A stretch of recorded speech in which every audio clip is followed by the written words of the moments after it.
World cup में खराब कारकर्दगी, बाबर कप्तानी छोड़ देंगे, कप्तानी से दस्तबरदार होने पर गौर, मुशावरत शुरू कर दी।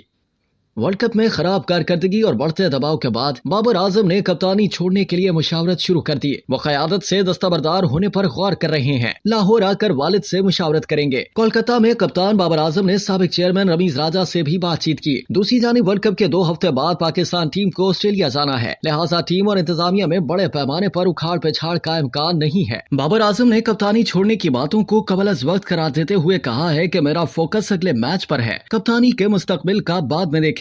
बतौर बैटर अच्छा फिनिश करना मेरा हदफ था, चाहता था टीम को जितवाने की कोशिश करूं। जुम्मे को ईडन गार्डन्स में प्रेस कॉन्फ्रेंस में बाबर आजम ने किसी का नाम लिए बगैर कहा कि टीवी पर बैठकर बात करना आसान है। मुझे नहीं लगता कि मुझ पर कोई प्रेशर है। टीम का फैसला कोचेस और कप्तान का होता है। बेहतरीन कॉम्बिनेशन के साथ जाते हैं। पहली बार भारत आए हैं, हमें कंडीशंस का अंदाजा नहीं था। मानता हूं कि तवक्कुआत के मुताबिक परफॉर्म नहीं कर सका। सूरत हाल के मुताबिक बैटिंग करता हूं, इसके हिसाब से प्लान करते हैं। कभी कभार कंडीशन फेवर नहीं करती के खुलकर खेलें। भारत में हर वेन्यू पर मुख्तलिफ कंडीशंस हैं। उन्होंने कहा कि माजी में बतौर कप्तान पाकिस्तान को कई फतुहात दिलवाई हैं। इस बार बड़ी इनिंग्स नहीं खेल सका। ये नहीं कह सकते कि मेरी कारकर्दगी कप्तानी की वजह से मुतासिर हो रही है।